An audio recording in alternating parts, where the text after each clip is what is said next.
और लड़की हमारी बेहिसी और बेतवज्जही का शिकार होकर दुनिया से जा चुकी है। सरगोदा की 18 साला तालिबा इज्तिमाई ज़्यादती का शिकार होने के बाद हॉस्पिटल में दम तोड़ गई और इसकी रिपोर्टिंग को लेके आधे से ज़्यादा पाकिस्तान गैर हकीकी और गलत खबर के मुतालिक भागे जा रहा है, जिसमें ये कहा गया है कि इसको अगवा किया गया और ये 3 दिनों तक कहीं रखी गई, टॉर्चर की जाती रही और इसके बाद इसको हॉस्पिटल में पहुंचाया गया। ये हकायक मुकम्मल सच नहीं है। सच जो है वो कड़वा होता है, लिहाजा कई माँ बाप को बुरा लगेगा, पुलिस वालों को बुरा लगेगा, हुकूमत को बुरा लग सकता है और कहीं शायद किसी के जहन में अगर चोट पड़ जाए तो वो वाकई ही इसकी असल जड़ तक पहुँचे और कितनी ही इशाल फातिमा आज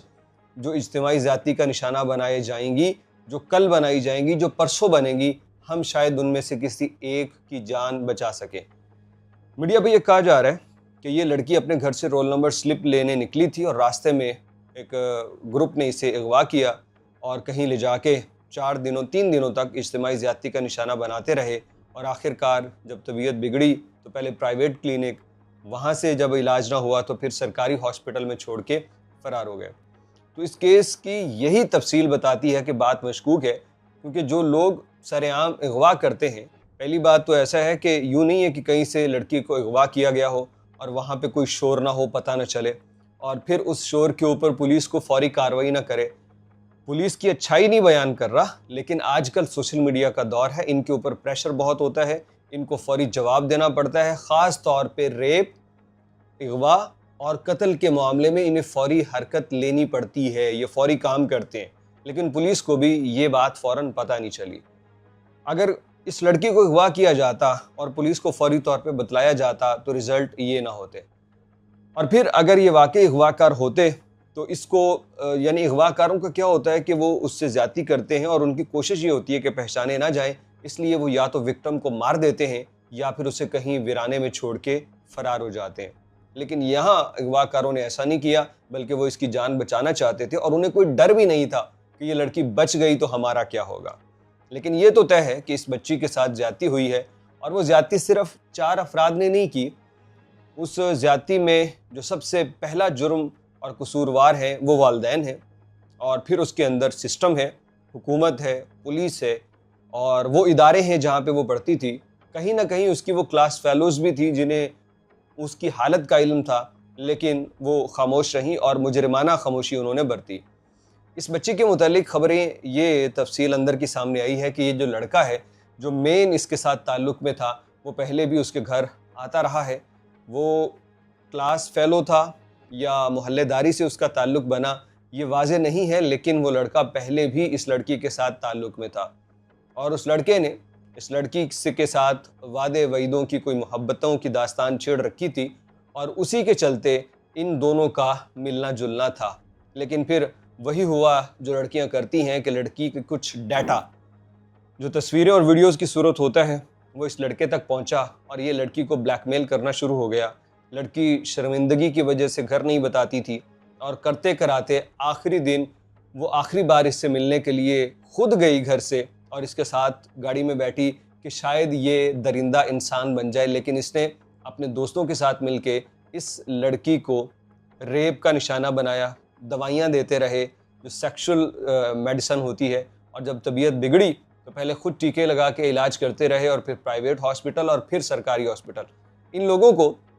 इसलिए डर नहीं था कि अगर ये लड़की बच भी गई तो ये हमारा नाम नहीं लेगी, क्योंकि इसकी वीडियोस और तस्वीरें हमारे पास मौजूद हैं। जिस तरह पहले ब्लैकमेल होती रही है, अभी भी ये ब्लैकमेल होगी। तो ये था इस स्टोरी का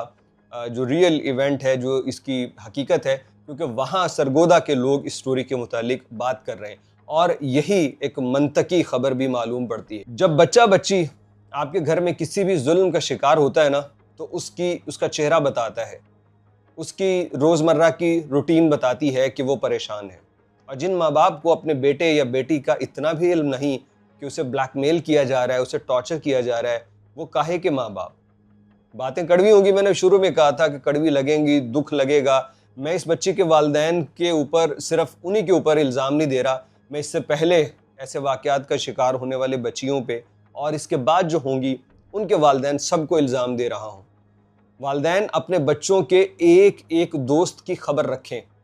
कि कौन सा इसका दोस्त है, कितना कौन फ़ोन करता है और किस तरह से इसका ताल्लुक है अपने दोस्तों के साथ, कौन किस वक्त घर आ रहा है। क्योंकि अब लोग बड़े तरक्की पसंदाना हो चुके हैं, लिहाजा वो लड़का लड़की की दोस्ती भी उनके यहाँ आम हो चुकी है, लेकिन उसी खबासत से फिर आगे ये मामलात चलते हैं। लोगों की बातें वाज़े तौर पे बयान करना मुनासिब नहीं है, लेकिन आप जो कॉलेजेस हैं जहाँ पे को एजुकेशन है, इन बच्चों का कोई आप एक ट्रिप देख लीजिए जो ये नॉर्दर्न एरियाज़ की तरफ जाएं या सैर करने घूमने के लिए निकलें। वहाँ पे छोटी छोटी उम्र के बच्चे बच्चियाँ वो आपस में किस तरह से बाहों में बाहें डाल के खड़े होते हैं, वो क्या बातें कर रहे होते हैं। और यही वक्त होता है कि इन बच्चों से गलती हो जाती है, ये ताल्लुकात में आते हैं, उसकी वीडियोस बनाते हैं और फिर पता नहीं कहाँ कहाँ मिसयूज़ होते हैं। इन्हीं बच्चों को गलती में मंशियात की लत लग जाती है, जो उसका एडिक्ट बन जाते हैं और फिर उस मंशियात को पाने के लिए ये पता नहीं क्या करते हैं। तो सबसे पहले कसूरवार वालिदैन है। अपने इशाल फातिमा दुनिया से चली गई, अब उसके मुलज़िमों को पकड़ा जा चुका है। अवाम मुतालबा कर रही है सीसीडी से मार दो, मार देंगे, जुर्म ख़त्म हो जाएगा, नहीं होना।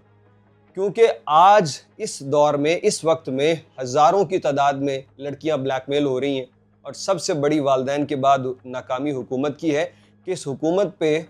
लड़कियों को एतमाद ही नहीं है कि वो इनको अपना केस बता के उस ब्लैकमेलिंग से निकलें। वो खामोशी के साथ ब्लैकमेलिंग का शिकार होती रहती है। अभी तो वज़ीर आला एक खातून है, इनके होते हुए ये कुछ हो रहा है, तो मैं कहता हूँ मर्द वज़ीर आला हो तो फिर क्या हो। यानी इस वज़ीर आला को सुबह शाम हंगामी बुनियादों पे एक ऐसा नेटवर्क कायम करना चाहिए, या फिर ये कहे जितनी वज़ीर मशीरें इसने रखी हुई हैं, अज़मा बुखारी और ये वो जितनी है, वो उनका डायरेक्ट नंबर दे कि अगर कोई ब्लैकमेल लड़की हो रही है तो ये अज़मा बुखारी या किसी मेरी मशीर को डायरेक्ट फ़ोन करके इसको बताएं, हम खुद सीगा राज में रख के आपके मुजरमों को पकड़ेंगे जिनके पास आपकी नाजेबा वीडियोज़ या तस्वीर है। लेकिन आप देख लें, हर रोज़ हम ऐसे वाक़यात सुनते हैं। इज्तिमाई ज़्यादती का निशाना बना के कोई हमल से, कोई टॉर्चर से लड़की फौत हो रही है, लेकिन हुकूमत तक उसकी खबर कब पहुंचती है? जब मामला हॉस्पिटल पहुंच जाए या फिर लड़की वफ़ात पा जाए।